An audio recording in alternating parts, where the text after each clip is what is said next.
Electrostatics.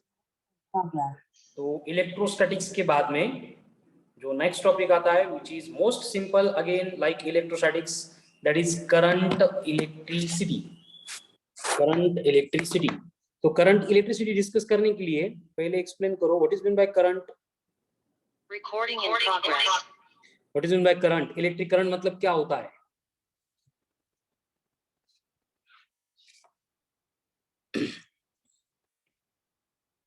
Current electricity, तो electric current मतलब क्या होता है? बेसिकली करंट मतलब होता है rate of flow of charge and denoted by I, given by I equals to Q upon T. इसका ऐसा यूनिट होगा है एम्पियर, एंड 1 एम्पियर इक्विवेलेंट होता है to the 1 coulomb upon 1 second. ठीक है, तो बेसिक्स जो बातें हैं करंट इलेक्ट्रिसिटी से रिलेटेड वो सारी 11 के टॉपिक में दी है, सिलेबस में नहीं थी इसलिए हमने क्रैश कोर्स में तो डिस्कस नहीं की, लेकिन बेसिक आइडिया इन सारी कंसेप्ट का आपको होगा। इसे एज्यूम करते हैं एंड डायरेक्टली डिस्कशन शुरू करेंगे अबाउट इस टॉपिक की कंसेप्ट में, जिसमें हमें सबसे पहले पढ़ना है about Kirchhoff's law. Kirchhoff's laws of electrical network.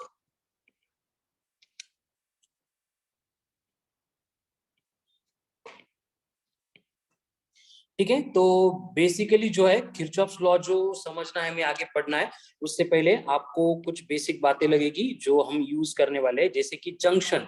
Junction मतलब क्या होगा? जैसे हमारा स्विच बोर्ड होता है, एक वायर करंट लेके आता है एंड वहां से हम ट्यूब को, फैन को, टेलीविजन को नंबर ऑफ कनेक्शन देते हैं। मतलब इलेक्ट्रिकल नेटवर्क में ऐसा पॉइंट जहां पे इलेक्ट्रिक करंट स्प्लिट होता है उसको बोला जाता है एज ए जंक्शन। उसके बाद अपन लूप कंसीडर करेंगे। अब लूप का मतलब होगा एक कंडक्टिंग पाथ होगा इलेक्ट्रिकल नेटवर्क का, जिसमें हम वेरियस इलेक्ट्रिकल जो कंपोनेंट्स होते हैं उनको कनेक्ट कर देंगे। ठीक है, एंड उसके बाद में हमें ब्रांच के बारे में भी डिस्कस करना है। तो ब्रांच का मतलब होगा एनी पार्ट जो नेटवर्क को ज्वाइन करता है या फिर दो जंक्शन के बिटवीन कनेक्टेड होता है। ठीक है, तो इसके अकॉर्डिंग जो हम किरचॉफ्स लॉ पढ़ने वाले हैं वो बेसिकली सबसे important basic idea about electrical network and electrical network में फ्लो होने वाले करंट के बारे में हमें प्रोवाइड करते हैं।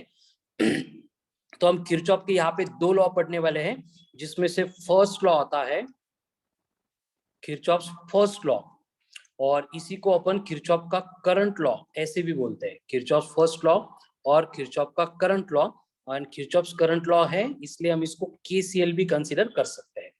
अब एकदम सिंपल कंसेप्ट है देखो, जिसमें किरचॉफ ने एक्सप्लेन किया था कि इलेक्ट्रिकल नेटवर्क में कोई भी एक जंक्शन होगा, जैसे कि आपको ओ दिख रहा है डायग्राम में, और इससे रिलेटेड अगर वेरियस कंडक्टर्स कनेक्टेड है और इस तरह से वो करंट को कुछ कंडक्टर्स लेके आ रहे हैं और कुछ कंडक्टर में से करंट अवे फ्लो होने वाला है, तो इस तरह से वेरियस कंडक्टर अगर एक पॉइंट पे करंट को लेके आ रहे हैं या फिर लेके जा रहे हैं, तो उस केस में हम ये ओ वाले पॉइंट को बोलते हैं जंक्शन, क्योंकि यहाँ पे करंट हो रहा है स्प्लिट। इसमें से हम एज्यूम करेंगे कि इनकमिंग करंट जो है यहाँ पे I1 एंड I2 है, एंड इसके बाद में I3, I4 एंड I5 ये आवे जाने वाले करंट है, मतलब आउटगोइंग करंट है।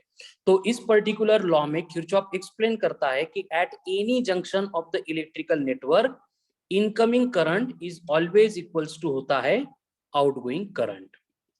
मतलब जितना करंट आया था वो पूरा का पूरा करंट जो है वो अवे चला जाएगा। मतलब ये जो जंक्शन होता है ये किसी भी चार्ज को कंज्यूम नहीं करता है, इसका मतलब यहाँ पे चार्ज का जो है कंजर्वेशन ये लॉ एक्सप्लेन करता है। ठीक है, चार्ज का कंजर्वेशन। तो कहीं पे भी आपको अगर इलेक्ट्रिकल सर्किट में नेटवर्क में जंक्शन दिखाई दे रहा है तो वहां पे हर बार जितना इनकमिंग करंट होगा उतना वहां पे आउटगोइंग करंट होता है। ठीक है, एंड इसमें हम कंसिडर करते हैं कि जो करंट फ्लोइंग टुवर्ड्स जंक्शन रहेगा जिसको अपन इनकमिंग करंट बोलेंगे, तो ये इनकमिंग करंट को हम पॉजिटिव कंसीडर करते हैं। एंड उसके बाद में current flowing away from the junction होगा, मतलब आउटगोइंग करंट अगर होगा तो आउटगोइंग करंट को हमें लेना है नेगेटिव। ठीक है, और इस तरह से ये इक्वेशन में वैल्यूज पुट करके कोई भी अगर अननोन करंट हमें कैलकुलेट करना है तो we can calculate by using Kirchhoff's current law. उसी तरह से किरचॉफ का सेकंड लॉ आता है, नेक्स्ट लॉ, जिसको बोला जाता है किरचॉफ्स वोल्टेज लॉ। और वोल्टेज लॉ है इसलिए हम इसको KVL ऐसे कंसीडर कर सकते हैं। तो ये जो किरचॉफ का वोल्टेज लॉ होता है, इसमें किरचॉफ ने एक्सप्लेन किया था कि बेसिकली जो भी अलजेब्रिक सम होगी, sum of potential difference and EMF in a close loop is equal to 0 रहेगी।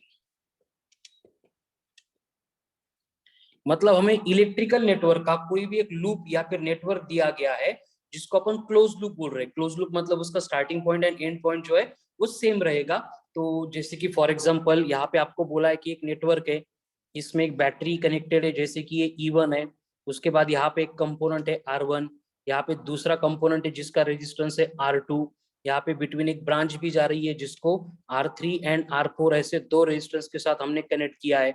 अगेन यहाँ पे और एक बैटरी कनेक्टेड है, दैट इज E2। फिर यहाँ पे और एक रेजिस्टेंस है, दैट विल बी R5, और एक रेजिस्टेंस लेंगे R5, तो सॉरी R6। तो इस तरह से जो आपको नेटवर्क दिख रहा है इसको बोला जाता है क्लोज लूप, क्योंकि इसको अगर कहीं से भी ट्रैक करना शुरू कर देंगे, जैसे ए पॉइंट से शुरू किया तो ए से लेके फिर हम यहाँ पे जाएंगे, फिर हम यहाँ पे आएंगे, फिर यहाँ पे यहाँ पे यहाँ पे ए के ऊपर आके एंड हो गए, तो इसलिए ये लूप को बोला जाएगा एज ए क्लोज लूप। तो इस क्लोज लूप में क्या होता है कि जितना भी पोटेंशियल डिफरेंस है, पोटेंशियल डिफरेंस मतलब एक्चुअल में V होता है, लेकिन अकॉर्डिंग टू ओम्स लॉ उसको अपन V इक्वल्स टू IR में कन्वर्ट करते हैं। तो इस टाइप के इलेक्ट्रिकल नेटवर्क में summation of IR plus summation of E ये ऑलवेज इक्वल टू होता है 0। यानी कि ये जो सेल यहाँ पे दिख रहे हैं, ये सेल जो भी यहाँ पे EMF सर्किट में प्रोवाइड करेंगे, यानी एनर्जी प्रोवाइड करेंगे, तो वो यहाँ पे कंज्यूम नहीं होने वाली है, कंजर्व होने वाली है अक्रॉस द रजिस्टर। इसलिए हम इसको बोल सकते हैं कि ये जो किरचॉफ का वोल्टेज लॉ है, it represents conservation of energy, conservation of energy. And जो KCL था पहला लॉ, उसमें हमें समझ में आ गया था कि चार्जेस कंजर्व होते हैं, मतलब वो एक्सप्लेन कर रहा था कंजर्वेशन ऑफ चार्जेस। ठीक है, तो यहाँ पे हमें इसके इक्वेशंस बनाने हैं, और इक्वेशंस बना के जो क्वेश्चन सॉल्व करने हैं, उसमें सबसे इंपॉर्टेंट पॉइंट आता है साइन कन्वेंशंस का। तो हमें यहाँ पे कुछ साइन कन्वेंशंस फॉलो करने पड़ते हैं, और साइन कन्वेंशंस एकदम सिंपल है, जिसमें फर्स्ट कन्वेंशन होगा कि if direction of tracing the network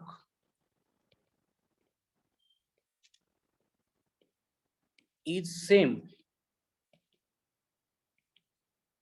as that of current flow, तो उस केस में जो I into R रहेगा उसको हम निगेटिव कंसीडर करेंगे। एंड उसमें अगर आपको बोला गया है कि if direction of tracing the network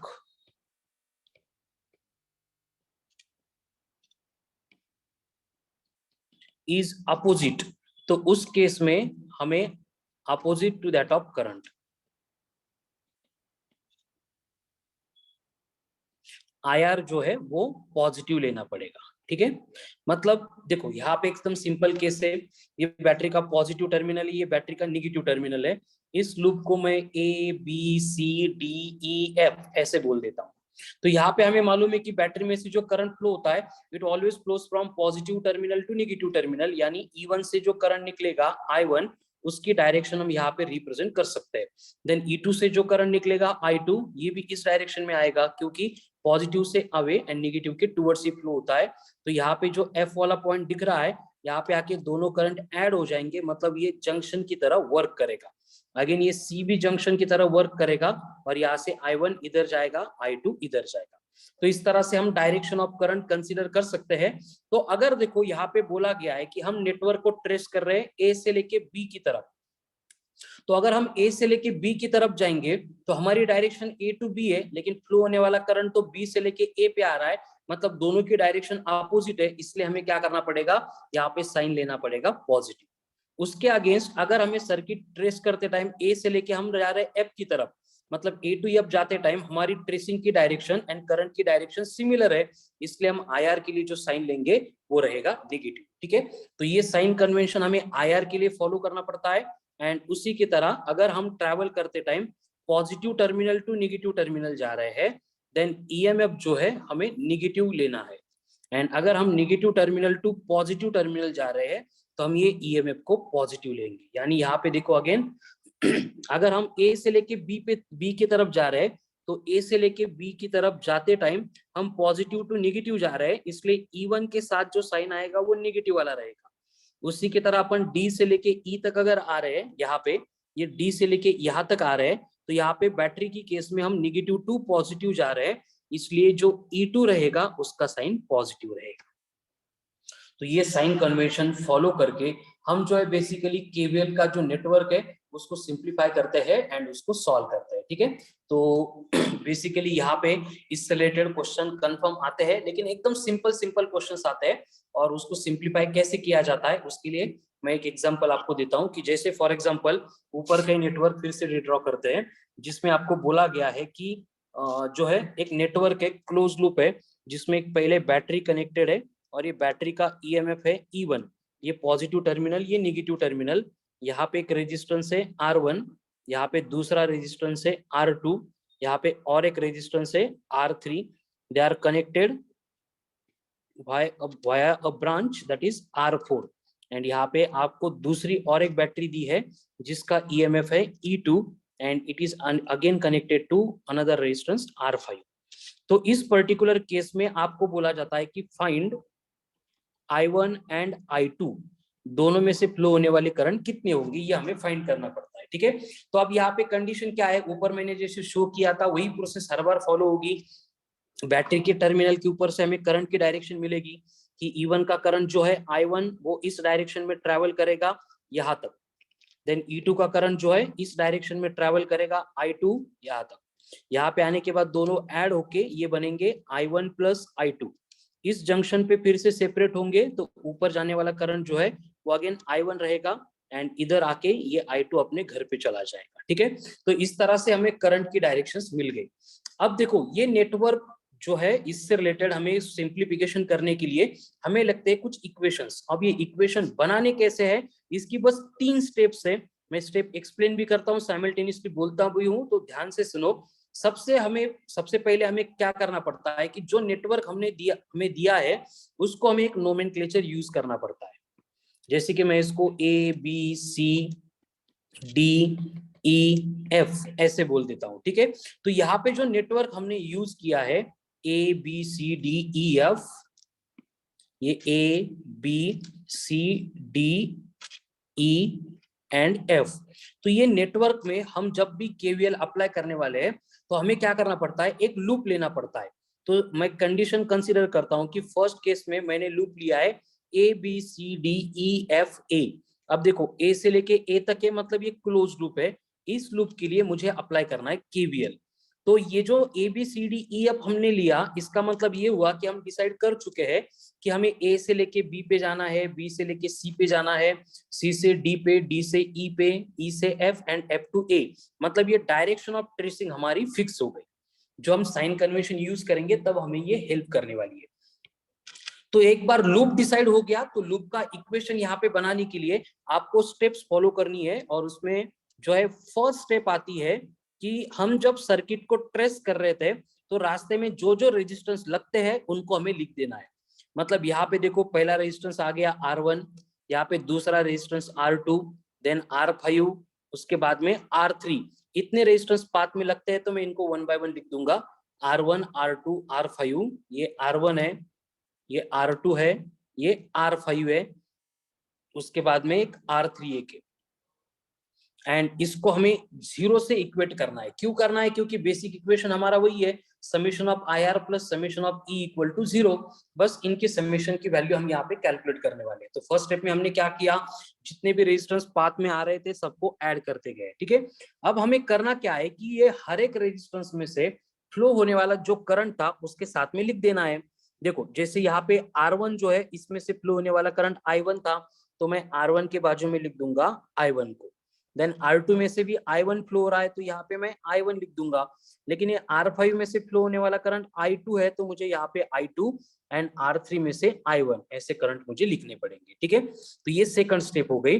and third step में हमें क्या करना पड़ेगा, जो भी बैटरी, जो भी ईएमएफ रास्ते में मिल रहे हैं उनको लिखना पड़ेगा। तो मैं यहाँ पे E1 E2 को लिख देता हूँ। तो यहाँ पे ये आ गई E1, ये आ गई E2, ये बन गया इक्वल टू 0। ऐसे 3 स्टेप में हमें इसका इक्वेशंस बनाना होता है। ठीक है, सिंपल प्रोसेस है। जो भी नेटवर्क दिया गया पहले उसको नोमेनक्लेचर बनाओ, उस नोमेनक्लेचर के अकॉर्डिंग जो हमारा ट्रेसिंग का पाथ होगा, फर्स्ट स्टेप में सारे रेजिस्टेंस लिखो, सेकंड स्टेप में रेजिस्टेंस के साथ करंट लिखो, एंड लास्ट स्टेप में जो है जो बैटरीज हमने कनेक्ट की थी ईएमएफ वाली उनको वहां पे कनेक्ट करना है। ठीक है, कनेक्ट करने के बाद उनको यहाँ पे लिखना है।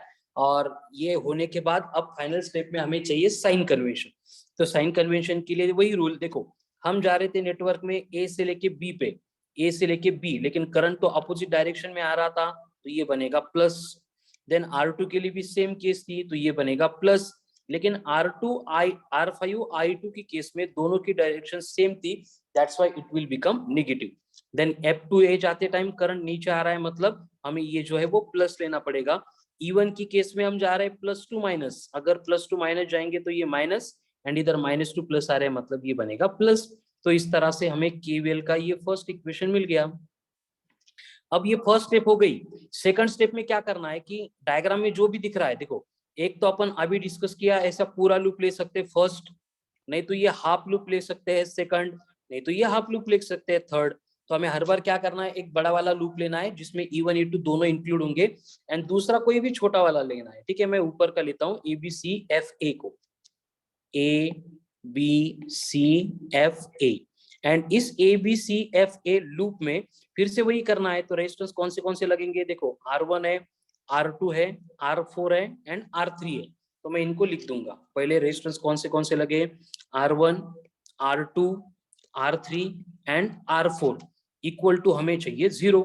सेकंड स्टेप में EMF, बैटरी तो एक ही लगी है, तो यहाँ पे हम एक EMF कंसीडर करेंगे, तो इसका मतलब ये बनेगा E1। अब सेकंड स्टेप में इसमें से फ्लो होने वाले रेजिस्टेंस करंट चाहिए। तो यहाँ पे अगर देखेंगे तो बेसिकली अगर R4 को छोड़ेंगे तो सब में से फ्लो होने वाला करंट सिर्फ I1 ही है। तो इसलिए मैं यहाँ पे R1 के साथ I1, R2 के साथ I1, R3 के साथ I1, लेकिन R4 के साथ में I1 प्लस I2 को लिख दूंगा। ठीक है, एंड सेकंड केस में इनके अगर साइन कन्वेंशन चाहिए तो सब तरफ करंट की एंड हमारी डायरेक्शन अपोजिट है, यानी ये सारे के सारे आएंगे positive, plus plus plus and plus. EMF की केस में जो है प्लस टू माइनस जा रहे हैं, मतलब ये बनेगा माइनस। तो ये हो गया हमारा फर्स्ट इक्वेशन, ये हो गया हमारा सेकंड इक्वेशन। इन दोनों इक्वेशन को अगर लीनियर साइमल्टेनियसली सॉल्व करेंगे तो हमें करंट मिलेगा, क्योंकि क्वेश्चन में जो है आपको रेजिस्टेंस की वैल्यू एंड ईएमएफ की वैल्यू दी जाएगी, तो हम बस वैल्यू पुट करके इसको सिंप्लीफाई करने वाले हैं। इससे रिलेटेड क्वेश्चन मैं आपको वर्कशीट सेंड करूंगा, तो वर्कशीट में इंक्लूडेड रहेंगे, तो उनको देख के आपको सॉल्व करना है, then you will get the idea कि एकदम सिंपल स्टेप में इसकी जो है आंसर्स आ जाते हैं। ठीक है, अब ये था बेसिकली किरचॉफ का करंट लॉ एंड किरचॉफ का वोल्टेज लॉ, जिसका यूज करके हम वेरियस केसेस में इलेक्ट्रिक करंट कैलकुलेट कर सकते हैं। अब इसके बाद में next again very important point आता है, दैट इज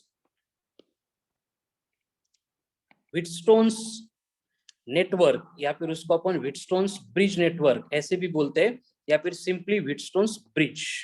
अब ये व्हिटस्टोन्स ब्रिज मतलब क्या होता है, देखो ये जो चार्ल्स या व्हिटस्टोन था, इसने एक सिंपल कंडीशन, एक नेटवर्क बनाया था, जिसमें उसने क्या किया, एक ब्रिज नेटवर्क फॉर्म किया, जिसमें ऐसे उसने 4 टर्मिनल्स प्लेस किए, एंड ये 4 टर्मिनल के बिटवीन उसने रेजिस्टेंस कनेक्ट किए थे। यहाँ पे एक रेजिस्टेंस, यहाँ पे और एक रेजिस्टेंस, यहाँ पे एक रेजिस्टेंस एंड यहाँ पे एक रेजिस्टेंस। ठीक है, ऐसे 4 रेजिस्टेंस यहाँ पे कनेक्ट कर दिए, और इस लूप को कुछ भी बोलो, हम यहाँ पे ABCD बोलते हैं।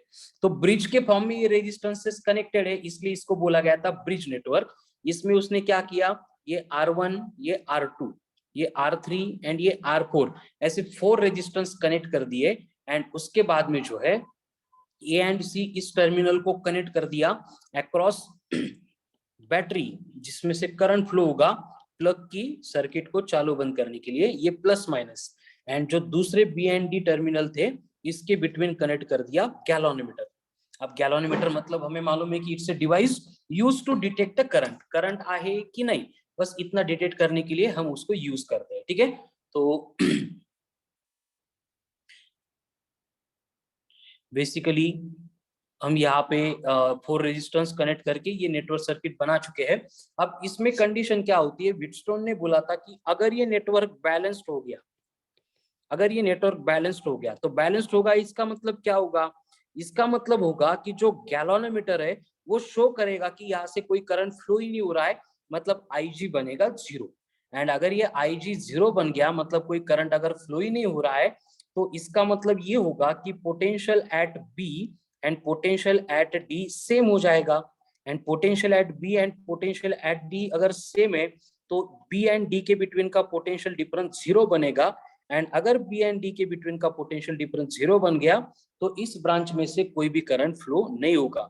अगर ये सिचुएशन मेंटेन होती है, तो व्हीटस्टोन बोलता है कि यहाँ पे R1 upon R2 is equals to होता है R3 upon R4 and by using this equation we can calculate any unknown resistance। जैसे कि आपको क्वेश्चन में जो है R1, R2, R3, R4 इसमें से कोई भी 3 रेजिस्टेंस नोन देंगे जिनकी वैल्यू पहले से मालूम है, एंड आपको बोला जाएगा कि बेसिकली इनका यूज करके आप क्या करो, अननोन रेजिस्टेंस कैलकुलेट करो।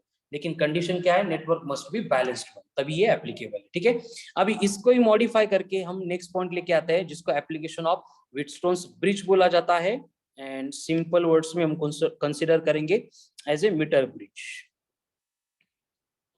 अभी मीटर ब्रिज मतलब क्या है, बेसिकली इट्स अ मॉडिफिकेशन और एप्लीकेशन ऑफ व्हीटस्टोन्स नेटवर्क है। एंड इस नेटवर्क में जो है हम क्या करते हैं, बेसिकली एक मिनट इसको नीचे ले लेते हैं, मीटर ब्रिज। तो मीटर ब्रिज में हम करते क्या है, यहाँ पे एक वायर लेते हैं और वो वायर होती है AC। यहाँ पे अपन एक वायर कंसीडर करते हैं AC, एंड इस वायर की लेंथ 1 मीटर होती है, दैट्स व्हाई इसको अपन बोलते हैं as a metre bridge. And इस वायर को जो है हम कनेक्ट करते हैं विथ एक बैटरी के साथ, जिसका EMF होगा E, ये प्लस होगा माइनस होगा, उसके बाद में प्लग की, देन उसके बाद में हम यहाँ पे एक रिओस्टेट कनेक्ट करेंगे। रिओस्टेट का मतलब होगा कि अगर हमें सर्किट में रेजिस्टेंस चेंज करना है, तो ये रिओस्टेट हमें हेल्प करेगा चालू बंद करने के लिए, ये प्लग की होगी। उसके साथ हम यहाँ पे क्या करते हैं, इस तरह की जो है यल शेप मेटेलिक स्ट्रिप यूज करते हैं। ठीक है, यल ABCD वाला L है, उसके शेप का यहाँ पे मेटेलिक स्ट्रिप का हम यूज करेंगे, जो A एंड C में फिक्स की जाएगी।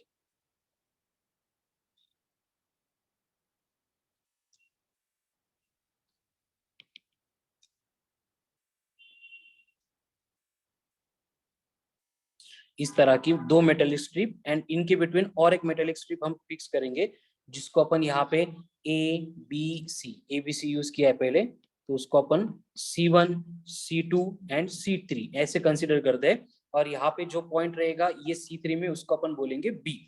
तो यहाँ पे होता क्या है कि हम ये जो स्पेस था लेफ्ट साइड में था, इसको बोला जाता है लेफ्ट गैप, जहाँ पे हम क्या करते हैं, ऐसा रेजिस्टेंस जिसको हमें मेजर करना है उसको कनेक्ट करते हैं।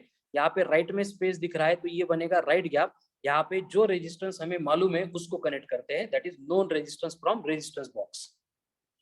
अगेन ये पॉइंट B से हम यहाँ पे गैलोनोमीटर कनेक्ट करते हैं, एंड गैलोनोमीटर को अनदर एंड से कनेक्ट करेंगे with the help of K dash. K dash का मतलब यहाँ पे स्लाइडिंग जॉकी होगा, या फिर उसको डायरेक्टली अपन J भी कंसीडर कर सकते हैं। ठीक है, जिसको हम क्या कर सकते हैं, पकड़ के उठा के ऐसे A टू लेके C तक वेरियस पॉइंट पे टच कर सकते हैं। एंड हमें मालूम है कि टच करते टाइम अगर IG 0 हो गया, IG 0 हो गया मतलब गैलोनोमीटर का डिफ्लेक्शन 0 हो गया, तो इस पॉइंट को मैं D कंसीडर करूंगा।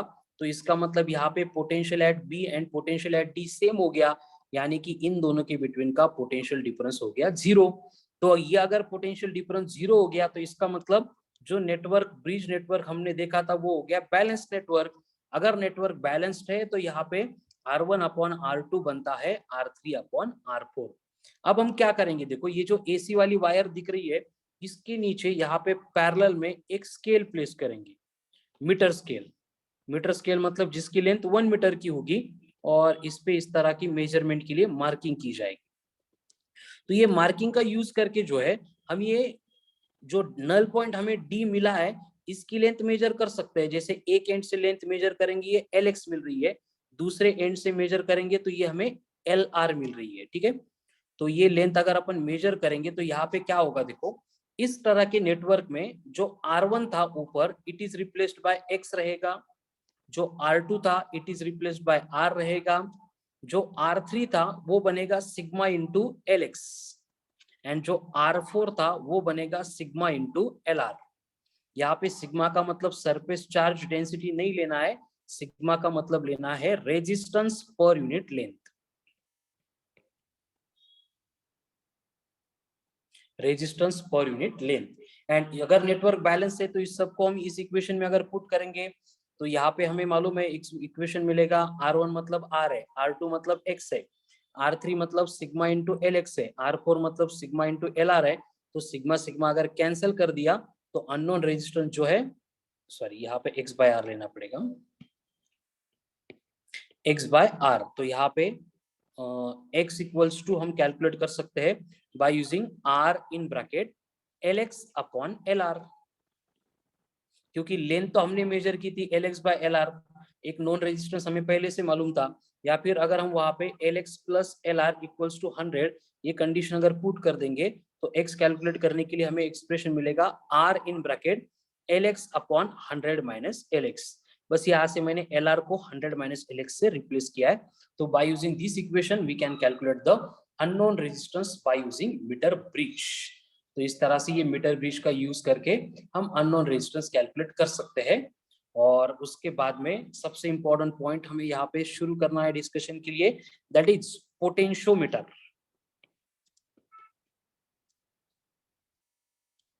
पोटेंशियोमीटर, तो ये पोटेंशियोमीटर मतलब क्या होता है, what is mean by potentiometer? तो पोटेंशियोमीटर मतलब बेसिकली एक डिवाइस है जिसको अपन यूज करते हैं टू कैलकुलेट EMF यानी electromotive force of the cell. देखो पोटेंशियल डिफरेंस मेजर करने के लिए भी कर सकते हैं, लेकिन वोल्टमीटर जो है वो स्पेशली डिवोटेड डिवाइस है जिसका काम ही होता है to measure the potential difference. लेकिन यहाँ पे जो पोटेंशियोमीटर होता है वो पोटेंशियल डिफरेंस तो मेजर कर ही सकता है, उसके साथ साथ इसका बेसिक एप्लीकेशन होता है EMF को मेजर करना। ठीक है, अब ये पोटेंशियोमीटर में होता क्या है, देखो एकदम सिंपल कंडीशन होती है, जैसे मीटर ब्रिज में था वैसे ही होता है। यहाँ पे एक वायर होती है AB, ये वायर होती है जिसकी लेंथ जो है हम 2 मीटर से 10 मीटर के बिटवीन कहीं पे भी ले सकते हैं, और उसको अपन पहले जैसी सेल के अक्रॉस कनेक्ट करते हैं। बट यहाँ पे कंडीशन क्या होती है, बात अगर EMF की जा रही है तो V equals to I into R की कंडीशन जो है हम रिप्लेस करेंगे तो वहां पे V रिप्लेस बाय E होगा। V का मतलब पोटेंशियल डिफरेंस था, E का मतलब EMF हो जाएगा, एंड ये I in bracket capital R plus small r लेना पड़ेगा। स्मॉल r का मतलब यहाँ पे होता है internal resistance of a cell. यानी अगर इस तरह के पोटेंशियोमीटर के एप्लीकेशन में अगर करंट कैलकुलेट करना है तो हम V इक्वल्स टू IR को मॉडिफाई करके I equals to E upon capital R plus small r इस तरह का रिलेशन यूज करेंगे। ठीक है, एंड यहाँ पे सबसे इंपॉर्टेंट कांस्टेंट होता है जिससे रिलेटेड कंफर्म क्वेश्चन आता है, दैट इज पोटेंशियल ग्रेडियंट। और ये पोटेंशियल ग्रेडियंट मतलब होता है K which is denoted by K, given by K equals to होता है V by L या फिर I into सिग्मा या फिर I रो अपॉन A। तो इसका ऐसा यूनिट बनेगा वोल्ट पर मीटर। ठीक है, तो ये पोटेंशियल ग्रेडियंट मतलब पोटेंशियल ड्रॉप कितना होगा पोटेंशियोमीटर वायर के अक्रॉस, ये हम कैलकुलेट कर सकते हैं। अब इसका बेसिक एप्लीकेशन है EMF कैलकुलेट करने के लिए, तो हम इसको EMF कैलकुलेट कर सकते हैं बाय यूजिंग वेरियस कनेक्शन, जिसमें फर्स्ट वन जो आता है एप्लीकेशन जिसको बोला जाता है डायरेक्ट मेथड। डायरेक्ट मेथड का मतलब ही होता है पैरेलल कॉम्बिनेशन मेथड, PCM मतलब यहाँ पे होगा पैरेलल कॉम्बिनेशन मेथड। यानी हम करते क्या है, देखो जो पोटेंशियोमीटर वायर था जिसके बारे में हम अभी डिस्कस कर रहे हैं, ठीक है, तो उसको अपन बेसिकली कनेक्ट करते हैं ऐसे नंबर ऑफ स्ट्रिप्स में, क्योंकि इसकी लेंथ होती है 8 टू 10 मीटर लॉन्ग, और उसको अगर डायरेक्टली 8 टू 10 मीटर लॉन्ग रखना है तो वो पोर्टेबल नहीं होगा, बहुत बड़ी रूम उसके लिए लगेगी।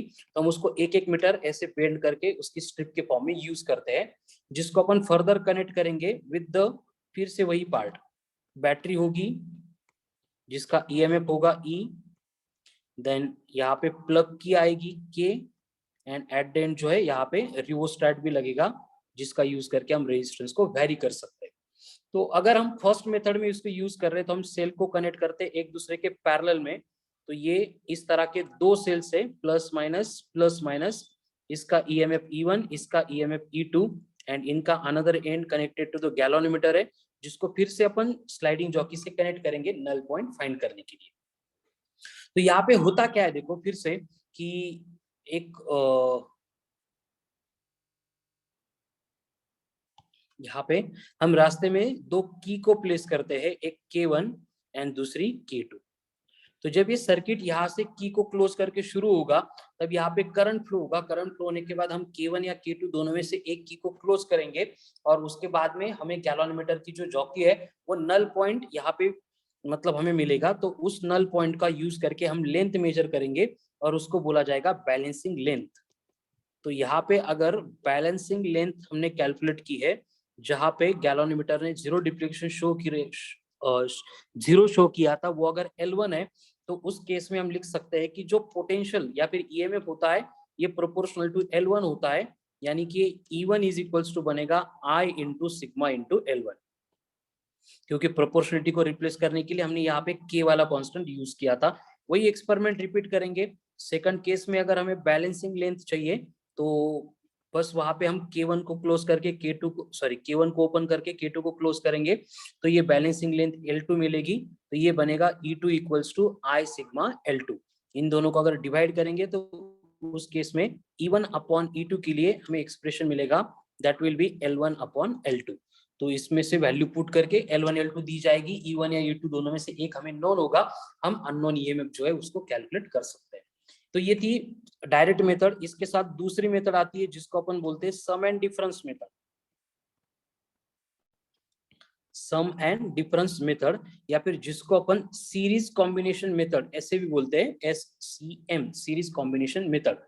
इसमें क्या होता है कि जो सेल्स हम पहले पैरेलल में कनेक्ट कर रहे थे उनको अब सीरीज में कनेक्ट करते हैं, एंड सीरीज में कनेक्ट करने के बाद क्या होता है कि एक बार जो है दोनों के वजह से करंट सेम डायरेक्शन में फ्लो होता है, तो हमें वहां पे ईएमएफ की करनी पड़ती है सम, और उस केस में बैलेंसिंग लेंथ अगर L1 है तो हमें एक्सप्रेशन मिलता है E1 plus E2 is equals to I into sigma into L1।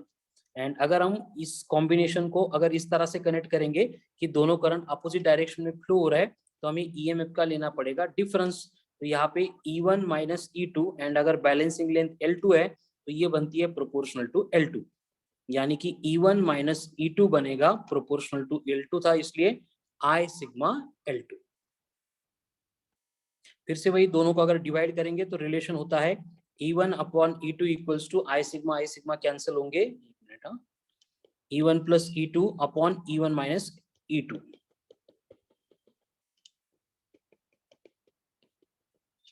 Is equals to रहेगा L1 अपॉन L2, क्योंकि I सिग्मा कैंसिल हो गए, एंड इसको भी फिर से कंपोनेंडो एंड डिवाइडेंडो अगर करेंगे तो हमें यहाँ पे कंपोनेंडो एंड डिवाइडेंडो के बाद में E1 upon E2 equals to मिलता है L1 plus L2 upon L1 minus L2। तो बाय यूजिंग दिस एक्सप्रेशन भी हम ईएमएफ कैलकुलेट कर सकते हैं, बस इनके जो अप्लाई करने के वे है वो डिफरेंट है। सेम पोटेंशियोमीटर का यूज करके हम internal resistance of the cell भी मेजर कर सकते हैं। measurement of internal resistance of a cell।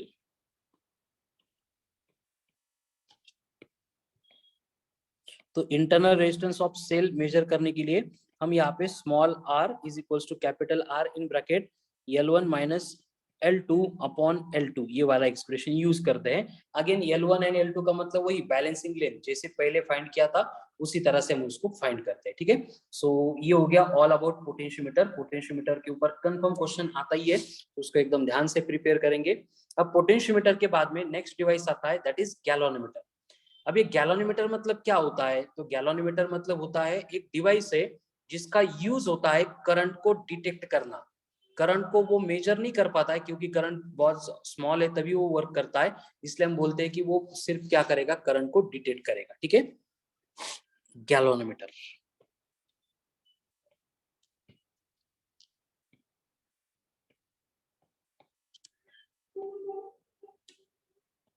तो गैल्वेनोमीटर के बारे में हम लिख सकते हैं, it's a device used to detect the current और to measure very small amount of current. एक तो वेरी स्मॉल करंट को डिटेक्ट मेजर करना है, या फिर इतना स्मॉल होता है जो प्रैक्टिकली किसी यूज का नहीं है, इसलिए हम बोलते हैं कि only to detect the current इसका यूज किया जाता है। ठीक है, तो बेसिकली ये गैलोनमीटर जो है वो करंट के मैग्नेटिक फील्ड के इफेक्ट के ऊपर वर्क करता है। मतलब इन सिंपल केस अगर हम यहाँ पे देखेंगे, हम क्या करते हैं बेसिकली इस तरह से, एक साइड में नॉर्थ पोल एंड ये दूसरे साइड में साउथ पोल ऐसे कनेक्ट कर देते हैं। इसके इन बिटवीन एक कॉइल होती है जिसमें से करंट फ्लो होगा, वो हम कनेक्ट करते हैं टू द रिजिड सपोर्ट इस तरह से, एंड ये अगेन एक स्प्रिंग को कनेक्टेड होती है। तो जब भी इस कॉइल में से करंट फ्लो होगा तो कंडीशन क्या है कि magnetic effect of electric current हम पढ़ने वाले हैं आगे के टॉपिक में। तो यहाँ पे सेम केस होगी कि जब भी इस कॉइल में से करंट फ्लो होगा, ये कॉइल खुद के सराउंडिंग में मैग्नेटिक फील्ड प्रोड्यूस करेगी, एंड यहाँ पे तो पहले से मैग्नेट एग्जिस्ट है, ये मैग्नेट भी मैग्नेटिक फील्ड प्रोड्यूस करेगा। तो दोनों के मैग्नेटिक फील्ड के इंटरैक्ट होने से इस कॉइल के ऊपर क्या होता है, टॉर्क एक्ट होता है, एंड ये टॉर्क जो एक्ट होगा वो रिस्पॉन्सिबल होता है इस कॉइल के रोटेशन के लिए। ठीक है, एंड इस कॉइल का जो रोटेशन है फिर उसके ऊपर से हम जो करंट का डिफ्लेक्शन था उसको कैलिब्रेट करेंगे स्केल के ऊपर, तो हम उसकी मेजरमेंट कर सकते हैं। ठीक है, तो इस तरह का ये गैलोमीटर का वर्किंग होता है बेसिकली, जिसकी वजह से समझ में आ रहा है आपको, ये कॉइल जो है वो रोटेट होगी, ये रोटेट होगी तो हम यहाँ पे एक स्केल रखते हैं कैलिब्रेट करने के लिए, और वो स्केल के ऊपर हमें रीडिंग मिलती है जिसका यूज करके कितना करंट फ्लो हुआ होगा ये हम कैलकुलेट कर सकते हैं। ठीक है, तो उसके लिए अगर मैं डायग्राम ड्रॉ करूंगा तो बेसिकली आपको एक मैग्नेट दिया जाएगा जिसके दो पोल्स होंगे इस तरह से, ये मैग्नेट है, इधर इसका नॉर्थ पोल है, इधर साउथ पोल है। तो इसके इन बिटवीन जो है इस तरह से ये कॉइल जो हमने ऊपर अभी बात की थी, इसकी सिलेंड्रिकल फ्रेम रहेगी, एंड ये सिलेंड्रिकल फ्रेम के ऊपर जो है इस कॉइल को अपन वाउंड करेंगे। ठीक है, एंड ये कॉइल वाउंड करने के बाद इसमें से करंट फ्लो होने वाला है, एंड फिर हम ये करंट को जो है कैलिब्रेट करेंगे, और यहाँ पे कैलिब्रेशन पर्पज के लिए एक स्केल होगी, एंड ये स्केल के ऊपर फिर इस तरह से कैलिब्रेशन के लिए ये लाइंस ड्रॉ की जाएगी, एंड वेरियस नंबर वहां पे लिखे जाएंगे, जैसे कि इधर अपोजिट डायरेक्शन में 30, 20, 10, फिर ये 0, फिर इधर 10, फिर ये 20, ये 30, एंड यहाँ पे जो है ये कनेक्टेड होगी इस तरह से। मतलब कॉइल का डिप्लेक्शन होगा तो ये पॉइंटर भी यहाँ से यहाँ तक डिप्लेट होगा, एंड वेरियस केसेस में हमें यहाँ पे जो है करंट की रीडिंग मिल सकती है, डिटेक्ट कर सकते हैं। ये यूज बेसिकली गैलोमीटर है। अब ये गैलोमीटर का तो हमने देखा कि ये सिर्फ करंट को डिटेक्ट कर सकता है, प्रैक्टिकल करंट जो है वो मेजर करने के लिए इसको अपन यूज नहीं कर सकते, क्योंकि करंट की वैल्यू बढ़ गई तो यहाँ पे डिफ्लेक्शन बढ़ के वहां बढ़ जाता है और हमें कुछ भी वहां पे यूज नहीं होता है इसका। तो हम इसको थोड़ा सा मॉडिफाई करके बनाते हैं एमीटर को। अब एमीटर मतलब होता क्या है, देखो कि एमीटर मतलब एक डिवाइस है जिसका काम है इलेक्ट्रिक करंट को मेजर करना, और यहाँ पे इलेक्ट्रिक करंट को मेजर करने के लिए हम क्या करते हैं, यहाँ पे एक छोटी सी एडजस्टमेंट कर लेते हैं जिसको शंट एडजस्टमेंट बोलते हैं, एंड इस एडजस्टमेंट में हम एक पैरेलल रेजिस्टेंस कनेक्ट करते हैं टू द गैलोमीटर। मतलब क्या होगा, देखो एकदम सिंपल से हम यहाँ पे कंडीशन देखेंगे कि ये गैलोमीटर हुआ करता था मतलब अभी भी है, जिसमें से करंट फ्लो होने वाला है जो हमें डिटेक्ट करना है, लेकिन इसको लार्ज करंट मेजर करने की इसमें कैपेसिटी नहीं है, तो हम इसके पैरेलल में एक छोटा सा रेजिस्टेंस इस तरह से कनेक्ट कर रहे हैं, और इसको शंट पैरेलल है इसलिए मैं इसको एस बोल रहा हूँ। तो यहाँ से अगर टोटल करंट आएगा तो ये करंट जो है, गैलोमीटर का रेजिस्टेंस थोड़ा हाई होता है 60, 100, 200, 300 ओम, और जो अपन कनेक्ट कर रहे हैं उसका रेजिस्टेंस लेस देन 1 होता है, एक्सट्रीमली कम होता है। तो मैक्सिमम जो करंट है वो फ्लो होगा शंट में से, इसका मतलब गैलोमीटर भी अन अफेक्टेड रहेगा, और टोटल करंट आ रहा है तो अपन उसकी मेजरमेंट भी कर सकते हैं।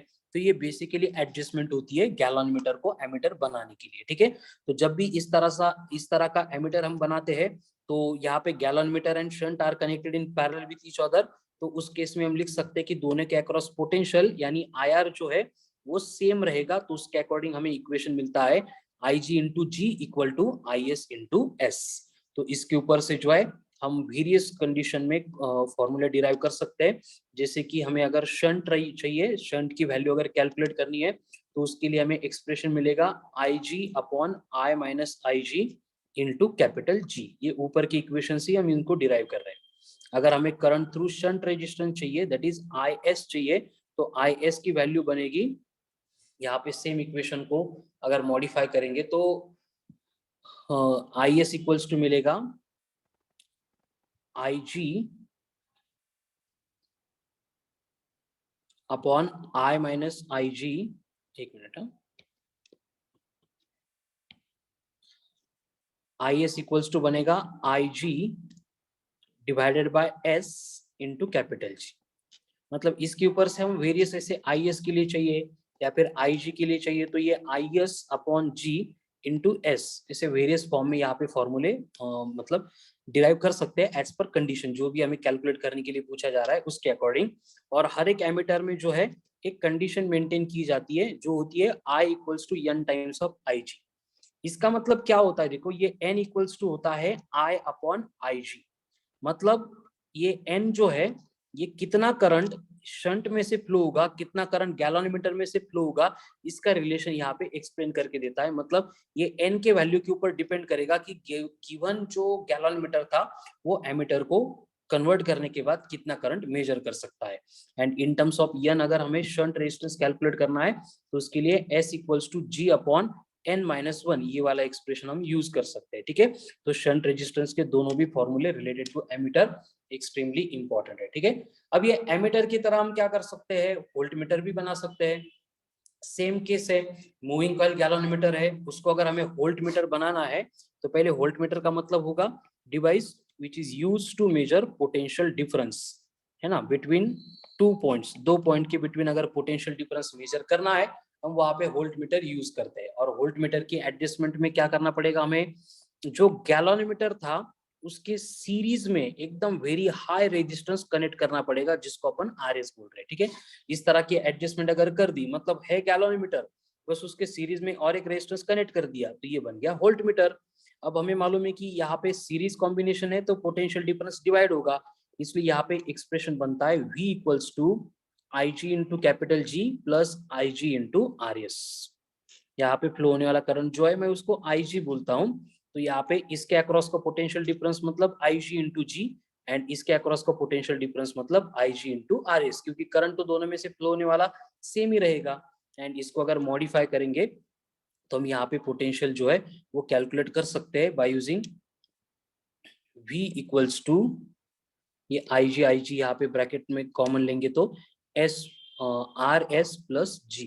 एंड अगर हमें आर एस चाहिए कि कितना रेजिस्टेंस सीरीज में कनेक्ट करना है तो आर एस इक्वल्स टू बनेगा V upon I G minus capital ji.